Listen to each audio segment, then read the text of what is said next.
Hello friends, हम लोग आज बात करेंगे यूपी ट्रिपल एससी का जो अभी रिसेंट एग्ज़ाम होने वाला है पीटी का एग्ज़ाम। हाँ, अब ये एग्ज़ाम देना क्यों ज़रूरी है, सबसे पहले तो इसको समझें। जो भी उत्तर प्रदेश के थ्रू जो भी स्टेट गवर्नमेंट की जॉब आ रही हैं, जो भी 4200 ग्रेड पे के से इससे नीचे की हैं, उसके लिए अब पीटी अनिवार्य कर दिया गया है। तो इसके आधार पर बहुत सारी वैकेंसी आती हैं, जैसे कि लेखपाल हो गया या आपका ग्राम पंचायत अधिकारी हो गया, वीडियो हो गया। और इसके अलावा जो इस बार सबसे महत्वपूर्ण वैकेंसी आ रही है, वो सुनने में आ रहा है कि जो लोअर पीसीएस की वैकेंसी होगी वो इसी से निकलेगी। और इस लोअर पीसीएस में बहुत अच्छे अच्छे पद होते हैं, जैसे कि आपका अधिशासी अधिकारी यानी एग्जीक्यूटिव ऑफिसर जो होता है नगर पालिका में, उसकी वैकेंसी आनी है।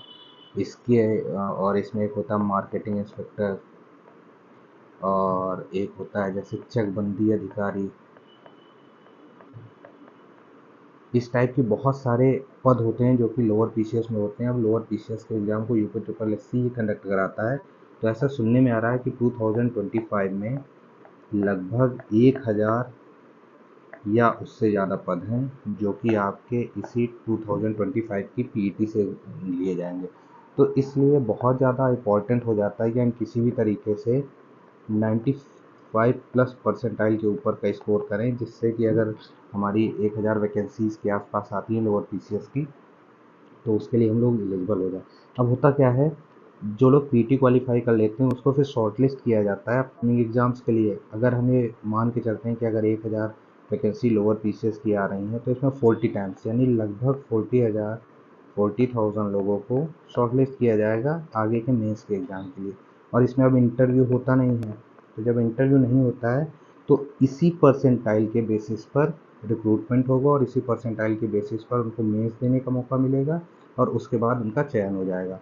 तो हम लोग बात करेंगे कि इस पीटी एग्ज़ाम को कैसे प्रिपेयर किया जाए कि हमारे कम से कम 95 प्लस परसेंटाइल, या अगर किसी तरीके से और मेहनत कर ले और 99 प्लस परसेंटाइल आ जाए, जिससे बिल्कुल सिक्योर हो जाए कि हम अपकमिंग लोअर पीसीएस वैकेंसी के लिए एलिजिबल हो जाए और इसका मेंस दे सकें। तो इस पर हम लोग बात करेंगे कि जो पीटी एग्ज़ाम है उसमें कौन कौन से टॉपिक आते हैं, किस किस टॉपिक से कितने प्रश्न आते हैं, किसका कितना वेटेज रहता है, और हम उसको किस तरीके से प्रिपेयर करें कि हमारे किसी तरीके से उसमें इतने मार्क्स आ जाएं कि हम लोग लोअर पीसीएस की वैकेंसी हो गई या हमारी लेखपाल की वैकेंसी हो गई, ये सारे जितने भी एग्ज़ाम्स निकलने हैं पीटी के बाद, तो उसके लिए हम लोग एलिजिबल हो जाएंगे। अब ये हम लोगों को पता ही है कि 2027 में इलेक्शन है।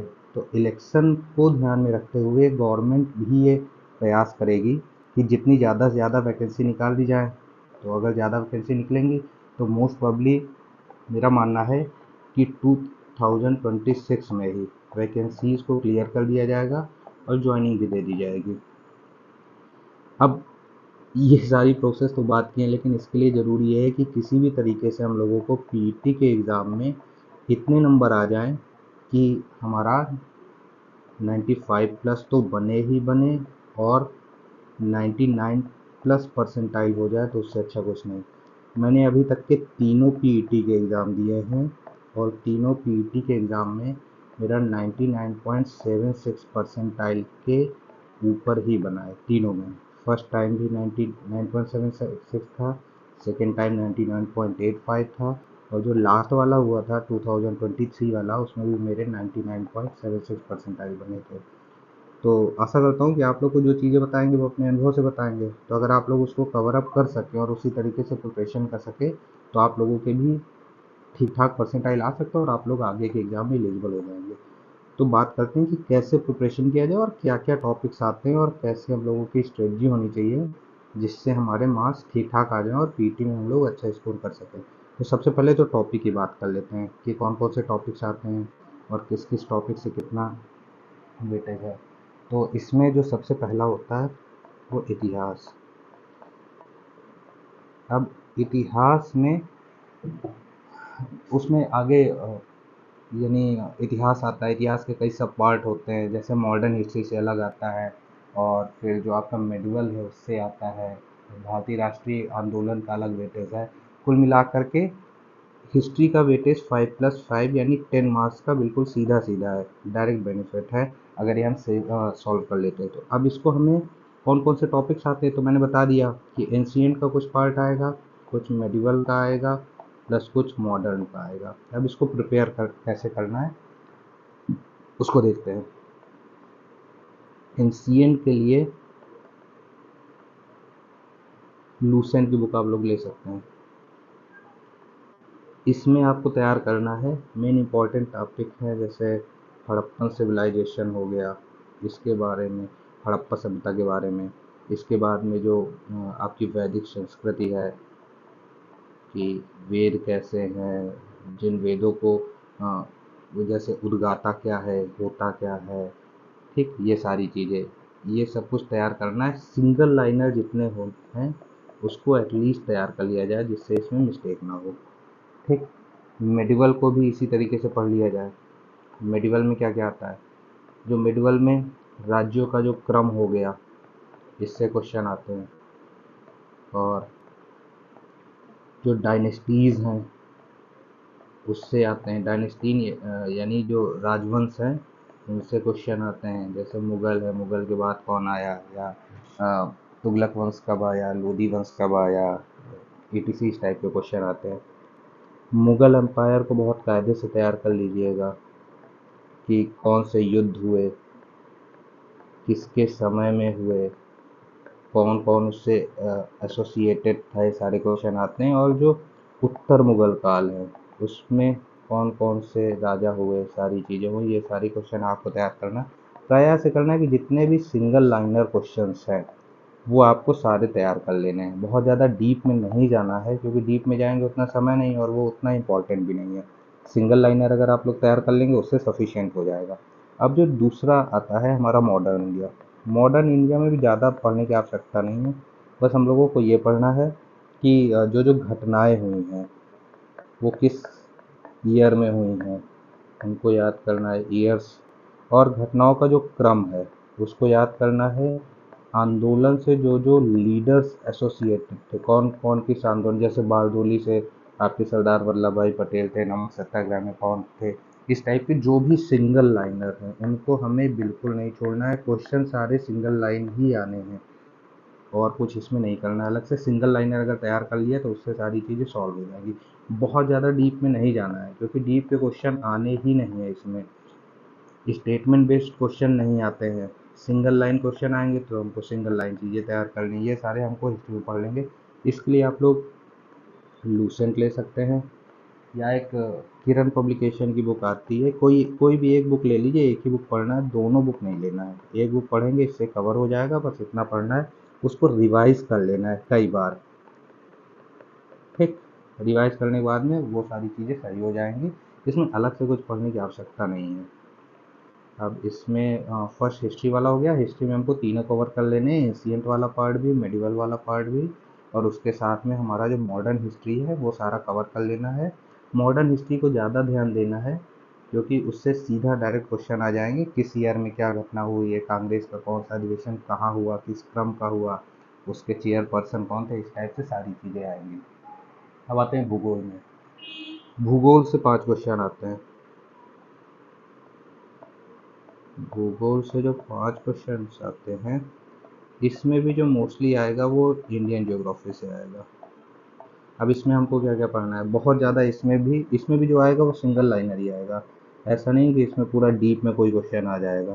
तो इसमें पढ़ना है भारत की जो कृषि है उसके बारे में पढ़ना है, घाटियाँ कहाँ कहाँ हैं वो पढ़ना है, जो पर्वत श्रृंखलाएँ हैं उसके बारे में पढ़ना है, ठीक। इसके बाद हमको जैसे भारत के जो द्वीप है, अंडमान निकोबार हो गया, लक्षद्वीप हो गया, इसके बारे में पढ़ना है। राज्य कहाँ कहाँ से सीमा अपनी बनाते हैं वो सारी चीज़ें हम लोगों को पढ़ना है। और कुल मिलाकर के हमको जो मेन एम्फेसिस करना है वो भारत से रिलेटेड चीज़ों पर करना है। इसमें बहुत सारी चीज़ें आ जाएंगी अभी, जैसे हिमालय का विकास कैसे हुआ, उसकी कौन कौन सी चोटियाँ हैं, उपमहाद्वीप में कौन सी नदियाँ हैं, कौन सी चोटियाँ हैं, जो पेनिनसुलर इंडिया है उसके पार्ट के बारे में हमको पढ़ना है। ट्राइब्स जो हैं उसके बारे में पढ़ना है कि कौन सी ट्राइब्स कहाँ पाई जाती है, ये सब भी हमको बिल्कुल गांठ बांध लेना है कि जितने भी सिंगल लाइनर्स क्वेश्चंस हैं वो हमको पढ़ना है। स्टेटमेंट वाले क्वेश्चन इसमें नहीं आते हैं, इसको हम लोगों को पता ही नहीं पढ़ना है, केवल और केवल सिंगल लाइंस वाले पढ़ना है, बिल्कुल इसको ध्यान रखना है। इसके बाद जो नेक्स्ट टॉपिक आता है वो आता है भारतीय अर्थव्यवस्था के बारे में। भारतीय अर्थव्यवस्था में बहुत सारी चीज़ें ऐसी होती हैं जो करंट से रिलेटेड होती हैं, हमको वो करंट अफेयर्स में पढ़ना ही पढ़ना है। इसके अलावा हाँ, अर्थव्यवस्था में जो इम्पोर्टेंट है, जैसे जो सेक्टर्स हो गए, प्राइमरी सेक्टर में क्या क्या आता है, सेकेंडरी सेक्टर में क्या क्या आता है, टर्शियरी सेक्टर में क्या क्या आता है, इसको पढ़ना है। इसमें कृषि के बारे में पढ़ना है, उद्योग के बारे में पढ़ना है, वो भी सिंगल लाइनर, बहुत डीप में नहीं जाना है उसमें। इसके अलावा जो एलपीजी रिफॉर्म हुए थे 1991 वाले, उससे रिलेटेड चीज़ें आपको पढ़ना है। और हरित क्रांति हो गया, ये किस ईयर में हुई थी, किस फसल के लिए हुई थी, कौन पर्सन उससे एसोसिएट था और किस एरिया में हुई थी, ये सारी चीज़ें हमको पढ़ना है। थोड़ा बहुत हम लोगों को पढ़ लेना है कि गवर्नमेंट की पॉलिसीज़ क्या क्या है। हालांकि ये करंट का भी टॉपिक है, उसमें भी ये चीज़ आ सकती है, लेकिन ये भी पढ़ना है क्योंकि अर्थव्यवस्था से रिलेटेड है, तो यूपी से रिलेटेड चीज़ें आ सकती हैं। पॉलिसीज़ क्या क्या है इसके बारे में पूछा जा सकता है, आर्थिक सुधार है वो पूछा जा सकता है। तो ये सारी चीज़ें हमको अर्थव्यवस्था से कवर करनी है। इसके बाद जो हमारा नेक्स्ट टॉपिक आता है वो इसमें आता है 5 क्वेश्चन का। वो रिलेट करता है संविधान। अब संविधान में क्या क्या पढ़ना है? संविधान में सबसे पहले तो आपको जितने अनुच्छेद हैं इम्पोर्टेंट, वो सारे पढ़ लेने हैं। उस अनुच्छेद में भी जो फंडामेंटल राइट्स वाला है वो पढ़ना है, डीपीएसपी वाले ज़रूर पढ़ने हैं, आपातकाल वाला पढ़ लेना है, और निर्वाचन पढ़ लेना है। ये सारे हमेशा इम्पोर्टेंट टॉपिक है, इसको पढ़ना है। इसके बाद और क्या है, भारत की संसद के बारे में पढ़ना है, संसदीय प्रणाली के बारे में पढ़ना है। ये सब पे टॉपिक है जिनसे हमेशा क्वेश्चन पूछे जाते हैं। फिर एक और बहुत इम्पोर्टेंट है, पंचायती राज से रिलेटेड चीज़ें पढ़ लेनी है। 42nd कॉन्स्टिट्यूशन में क्या क्या चीज़ें हैं वो पढ़ना है, और प्रियम्बल यानी प्रस्तावना को याद कर लेना है, इससे भी हमेशा एक क्वेश्चन आ जाता है। तो इससे हमारा पॉलिटी वाला पार्ट जो है वो कवर हो जाएगा। फिर से मैं कह रहा हूँ कि सब कुछ सिंगल लाइनर वाला पढ़ना है, स्टेटमेंट वाले क्वेश्चन इसमें नहीं आते हैं, सब कुछ सिंगल लाइनर पढ़ना है। अब इसके बाद जो नेक्स्ट टॉपिक है, ये 5 नंबर का आता है संविधान वाला। कॉन्स्टिट्यूशन से रिलेटेड जो चीज़ें हैं वो 5 मार्क्स की आएंगी। इसके बाद में हमारा आता है नेक्स्ट टॉपिक जो है वो विज्ञान है, सामान्य विज्ञान। सामान्य विज्ञान भी 5 नंबर का आता है, इसको भी आप पढ़ लीजिए, 5 मार्क्स का आता है ये वाला। फिर हिंदी, हिंदी में हम लोगों को बहुत ध्यान देना है। हिंदी वाला जो टॉपिक है इसमें बहुत ध्यान देना है, क्योंकि हिंदी का ग्रामर वाला अलग आता है।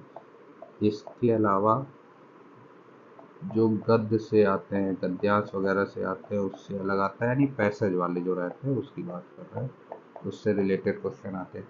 ग्रामर में आप लोग को संधि पढ़ के जाना है पूरी, समास हो गया, अनेक शब्दों के लिए एक शब्द पूछ लेते हैं कभी कभी, उसको आप लोग को पढ़ लेना है।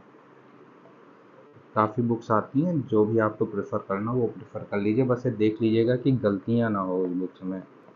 अगर गलतियाँ हैं और कोई क्वेश्चन आ गया तो आप उसको गलत कराएंगे, तो इससे अच्छा ट्राई ये करिए कि ऐसी बुक लीजिए जिसमें गलतियाँ कम की गई हों। अब जो सबसे इम्पोर्टेंट है, रीजनिंग। रीजनिंग में जितने भी टॉपिक आप कवर कर सकते हैं, जैसे कैलेंडर हो गया, और आपके जो भी, सबसे पहले तो एक काम किया करिए, जब रीजनिंग सॉल्व करते हैं तो ABCD करके पूरा लिख लिया करिए, और उसके A1 B2 C3 D4 इस तरह करके लिख लीजिए और उसी से सॉल्व किया करिए। इससे क्या होगा, आपका टाइम बच जाएगा। अब आते हैं मैथमेटिक्स वाले पार्ट में। मैथमेटिक्स वाले पार्ट में देखिए, बहुत ज़्यादा डीप में तो जाया नहीं जा सकता, सबकी उतनी अच्छी भी नहीं होती, और पिछली बार पेपर में मैथमेटिक्स का उन्होंने टफ दे दिया था। तो मैथमेटिक्स वाले में हम लोगों को प्रतिशत बहुत अच्छे से पढ़ लेना है कि इससे अगर क्वेश्चन आ जाए तो गलत ना हो। एवरेज यानी अनुपात बहुत सही से पढ़ना है, क्योंकि इसी से आते हैं। और प्रॉफिट लॉस, इससे जो रिलेटेड क्वेश्चंस हैं बस इसको पढ़ लेना, इससे आपका 70 to 80% कवर हो जाएगा। इसके अलावा और कुछ नहीं पढ़ना है, क्योंकि और पढ़ना तो फ्री है कि जितना ज़्यादा चाहो उतना पढ़ा जा सकता है, लेकिन अब उतना टाइम तो बचे नहीं कि सारी चीज़ें कवर हो जाए, तो जो जो चीज़ें कवर हो सकती है उसको कवर कर लिया जाए। ट्राई अब कितना अटेम्प्ट किया जाए ये आ जाता है, क्योंकि 100 मार्क्स का होता है। 100 मार्क्स का ट्रेंड क्या है देखिए, 2020 जो 2021 में पेट हुआ, फिर 22 में पेट हुआ, फिर 23 में पेट हुआ। मेरे 21 में आए थे 85 मार्क्स आउट ऑफ 100, 22 में आए थे 79 मार्क्स आउट ऑफ 100, और 23 में आए हैं 59 मार्क्स। ये नॉर्मलाइजेशन के बाद कम हो गया था, ऐसे 60 थे तो 100। और इससे आप देखो कि पेपर का जो लेवल है वो कंपेरेटिवली टफ होता चला जा रहा है। हम लोगों को ट्राई ये करना है कि जो ये 25 का हो रहा है एग्ज़ाम, इसमें किसी तरीके से 70 प्लस का टारगेट सेट किया जाए कि इतने तो हमारे एटलीस्ट आए ही। बाकी कुछ डिपेंड करता है कि पेपर का लेवल कैसा है। अगर पेपर का लेवल बहुत ज़्यादा चला जाएगा तो इतने में भी मेरे उतना ही परसेंटाइज बना था जितना 85 मार्क्स में बना था, तो उस हिसाब से परसेंटेज आपका जो परसेंटाइल होगा वो बढ़ जाएगा। लेकिन हमें टारगेट ये सेट करना है कि किसी भी तरीके से 70 वाला जो हमारा मार्क है उसको टच कर लिया जाए और उसको क्रॉस कर लिया जाए। अगर आपके यानी चाहे जैसा भी पेपर आए, अगर आपके 70 प्लस आ रहे हैं तो आपके 95 परसेंटाइल तो रहेंगे ही रहेंगे, इससे कम नहीं जाएंगे। पेपर अगर टफ आया तो ये 95 99 परसेंटाइल हो जाएगा, पेपर अगर इजी आया तो 95 तो हो ही रहा है। तो अगर हम लोग अपना 70 टारगेट सेट करते हैं तो 99 परसेंटाइल के ऊपर बन जाएगा। अब 99 परसेंटाइल अगर आपका बन जाता है तो आप जो लोअर पीसीएस का आने वाला है उसके लिए तो एलिजिबल 100% हो जाएंगे, लेखपाल के लिए तो होंगे ही होंगे। इसके अलावा जो बहुत वैकेंसीज ऐसी निकलती है जो स्पेशल क्वालिफिकेशन की होती हैं उसके लिए भी आप एलिजिबल रहेंगे, और जो सुनने में आ रहा है ग्राम पंचायत अधिकारी की भी आनी है उसके लिए भी एलिजिबल रहेंगे, वीडियो के लिए भी एलिजिबल रहेंगे। यानी आपको 99 परसेंटाइल का मार्क टच करना है। ये अगर टच कर लेंगे तो सारे में आप क्वालिफाई हो जाएंगे और आपका टारगेट 70 प्लस मार्क्स होना ही चाहिए। चलिए, थैंक यू।